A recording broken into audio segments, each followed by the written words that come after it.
বাংলা সাহিত্য ও সংস্কৃতির ইতিহাসে এক গৌরবোজ্জ্বল নাম আদিকবি কৃত্তিবাস ওঝা, যার কলমে বাংলায় প্রথম প্রাণ পেয়েছিল মহাকাব্য রামায়ণ। সেই মহাকবির স্মৃতিকে শ্রদ্ধা জানাতে আগামীকাল এক ঐতিহাসিক মুহূর্তের সাক্ষী হতে চলেছে নদিয়ার ফুলিয়া।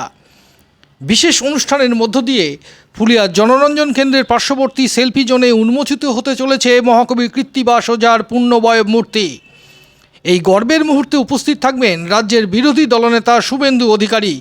ফুলিয়া টাউনশিপ গ্রাম পঞ্চায়েতের নিজস্ব তহবিলেই এই মহৎ উদ্যোগ বাস্তবায়িত হয়েছে। অনুষ্ঠানকে ঘিরে ইতিমধ্যেই উৎসবের রঙে রঙিন হয়ে উঠেছে গোটা এলাকা। সাজিয়ে তোলা হয়েছে মূর্তি স্থাপনের স্থান। আলোয় আবেশে নতুন রূপ পেয়েছে ফুলিয়া। সকাল থেকেই প্রস্তুতিতে ব্যস্ত এলাকার সনাতন ধর্মাবলম্বী মানুষজন। সকলের মুখে একটাই কথা, এ শুধু একটি মূর্তি উন্মোচন নয়, এ বাংলার আত্মপরিচয়ের উদযাপন। মূর্তি উন্মোচনের পর একটি সভায় অংশ নেবেন শুভেন্দু অধিকারী। সেই সভায় মহাকবি কৃত্তিবাস ওঝার জীবন, সাহিত্যকৃতি ও বাংলার সংস্কৃতিতে তার অনবদ্য অবদানের স্মৃতিচারণ করা হবে।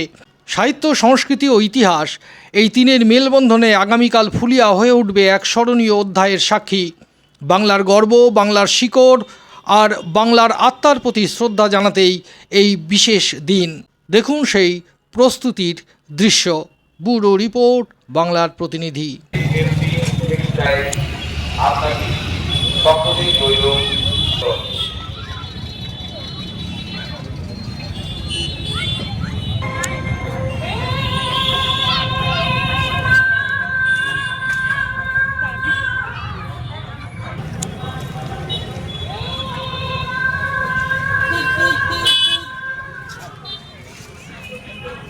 দেখুন, আগামীকাল আদিকবি কৃত্তিবাস ওঝার মূর্তি উন্মোচনের জন্য আমরা শুভেন্দু অধিকারীকে আহ্বান করেছি। কালকে শুভেন্দু অধিকারী মহাশয় আমাদের এই কবি কৃত্তিবাস ওঝার মূর্তির উদ্বোধন করতে আসছে। এই শুভ উদ্বোধন অনুষ্ঠানে ফুলিয়ার হাজার হাজার মানুষের সমাবেশ হচ্ছে। এই সমাবেশে আমি আহ্বান করছি, সকলে অংশগ্রহণ করুন। সুন্দরভাবে আমাদের এই সমাবেশ আমরা করতে চলেছি। কালকে ভীষণ সুন্দর একটি ঐতিহাসিক কাজের সাথে আমাদের ফুলিয়া টাউনশিপ গ্রাম পঞ্চায়েত যুক্ত হতে চলেছে কবি কৃত্তিবাস ওঝার মূর্তি উদ্বোধনে। আমরা তারই প্রস্তুতি চলছে।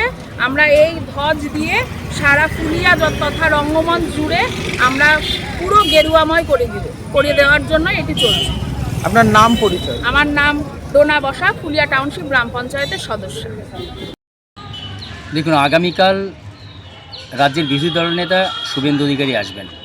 শুভেন্দু অধিকারী আমাদের উন্নয়ন যে প্রকল্প চলছে সেই প্রকল্পগুলো উদ্বোধন করতে আসবেন এবং আমাদের ফুলিয়া শান্তিপুর দিয়ে প্রায় 5 বার শুভেন্দু অধিকারী আমাদের এলাকায় এসছেন। আগামীকাল দিয়ে 5 বার হবে।